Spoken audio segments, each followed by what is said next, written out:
Hello guys, welcome to my channel Deepa education J. आज की इस वीडियो में हम बात करेंगे लेखपाल भर्ती परीक्षा cut off. Expected cut off होगी 2022 की, जो मैंने बताया था कि 3-4 जनवरी की सुनवाई के बाद की होगी।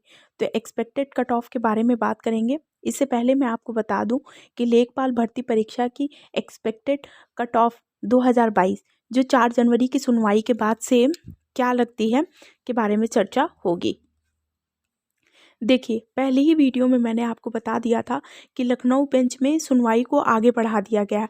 अब ये सुनवाई में भी 9 जनवरी को होगी और जहाँ छापे पड़े थे उन कॉलेजों की लिस्ट भी मंगवाई गई। मैंने बताया था कि एसडीएफ के छापे पड़े हुए हैं और डॉक्यूमेंट वेरिफिकेशन के समय उन कॉलेजेस को बाहर किया जाएगा। ठीक, एक और जो सबसे इम्पोर्टेंट बात ये हो जाती है वो ये है कि आयोग ने, देखिए, क्वेश्चंस बहुत थे, बहुत से क्वेश्चन पर आपत्ति दी गई थी, लेकिन जिन क्वेश्चन पर आपत्ति दी गई है उनमें से कई क्वेश्चन के आंसर को आयोग द्वारा सही बताया गया। यानी जो आंसर की के में आंसर बताए गए हैं आयोग के माध्यम से, उन क्वेश्चन को आयोग ने सही बताया है। यानी अगर आपने, जो स्टूडेंट्स ने उनके बताए हुए आंसर पर आपत्ति दी है तो उस पर आपको कोई नंबर नहीं मिलेंगे और उस पर कोई भी सुनवाई नहीं होगी, ना आपत्ति दर्ज की जाएगी और ना उस पर सुनवाई है। जितने भी क्वेश्चन दिए गए हैं उनमें से 2 या 3 क्वेश्चंस पे यहाँ ध्यान रखिएगा, आपका मेन फोकस जो है वो यही होना चाहिए कि 2 से 3 क्वेश्चन पर ही आंसर आएगा। बाकी यदि इतने स्कोर हैं तो आप सेफ हैं। जैसे कि मैं आपको बता दे रही हूँ कि आपत्ति बहुत से स्टूडेंट्स ने बहुत सी दी है, लेकिन उसमें से मैंने आपको पहले वीडियो में बता दिया था कि 7 से 8 क्वेश्चन पर लखनऊ बेंच में सुनवाई हो रही है, लेकिन अब उसमें तय किया गया है कि 2 से 3 क्वेश्चन पर ही आपको आयोग आंसर बताएगा, क्योंकि उसके या तो सबको कॉमन नंबर दे दिए जाएंगे या 2 से 3 मतलब सेव किया जाएगा नंबर, क्योंकि वो चारों के चारों विकल्प, ये आयोग पर डिपेंड करता है कि वो अब उन क्वेश्चंस में से किन 2 से 3 क्वेश्चन को अपनी तरीके से सही बताएगी। तो ध्यान रखिएगा, जो एक्सपेक्टेड कट ऑफ होगी वो इन्हीं क्वेश्चन पर बेस्ड होगी। ठीक, तो सबसे पहले हम बात करेंगे आपत्ति वाले क्वेश्चन में से 2 से 3 क्वेश्चन पर ही सुनवाई होगी। यहाँ पर मैंने पहले ही बता दिया 2 से 3 क्वेश्चन पर। तो देखिए, आपका ये 2 से 3 क्वेश्चन जो है वो आपको मेरिट में ला सकता है और यही 2 से 3 क्वेश्चन जो है आपको सेलेक्ट भी करवा सकता है। तो ध्यान रखिएगा, एक्सपेक्टेड कट ऑफ के बारे में हम सुनेंगे कि जर्नल की अगर हम बात करें तो देखिए, जर्नल का स्कोर 75 से 76 होगा। ध्यान रखिएगा, 75 से 76 जनरल स्कोर का होगा। क्यों? क्योंकि देखिए, ये एक्सपेक्टेड कट ऑफ है। 9 जनवरी को सुनवाई फिर से होगी और उसमें 2 से 3 क्वेश्चन पर जो आपत्ति दी गई है उन पर विशेष सुनवाई होगी।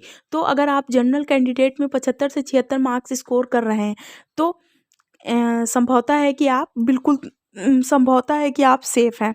ध्यान रखिएगा, सबसे इम्पॉर्टेंट चीज़ जो है वो ये है कि जैसे यूपीएसआई की भर्ती आई थी पिछली बार और यूपीएसआई में एक बहुत बड़ा स्कैम हुआ था, उसी तरीके से स्कैम इस परीक्षा में भी हुआ है, जैसा कि मैंने आपको पहले बताया था।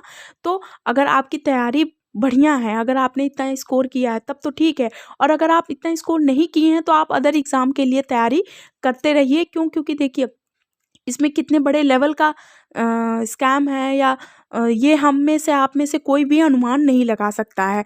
तो ध्यान रखिएगा, जनरल के लिए मैंने जो ये एक्सपेक्टेड बताया है, उसके अलावा ओबीसी और ईडब्ल्यूएस के बारे में आप देख लीजिए। यहाँ पे मैंने बता दिया है, ओबीसी 74 से 73 के बीच में और ईडब्ल्यूएस 73 से 72 के बीच में। अगर आप इतना स्कोर कर रहे हैं तब तो आप सेफ हैं। संभवतः इतनी ही एक्सपेक्टेड कट ऑफ जाएगी, इतना ही आपका स्कोर होगा। ठीक, चैनल पसंद आ रहा हो, सेशन पसंद आ रहा हो तो प्लीज़ चैनल को लाइक कीजिए, सब्सक्राइब कीजिए, शेयर कीजिए। आगे मैं आपको एससी और एसटी की भी एक्सपेक्टेड कट ऑफ बताती हूँ। देखिए, यहाँ पे एससी कैंडिडेट के लिए 67 से 68 के बीच में एक एक्सपेक्टेड कट ऑफ है, जबकि एसटी के लिए 64 से 63 के बीच में एक्सपेक्टेड कट ऑफ है।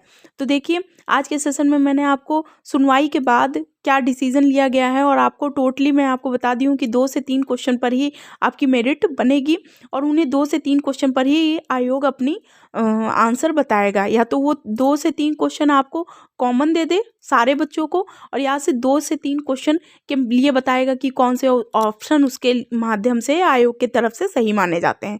तो और पहली चीज़, और दूसरी जो सबसे इम्पोर्टेंट चीज़ है वो मैंने आपको पहले ही बता दी कि अगर आपके स्कोर इतने हैं तब तो आप विद इन बिल्कुल सेफ़ हैं, और अगर नहीं हैं तो प्लीज़ आप दूसरी परीक्षा की तैयारी करिए।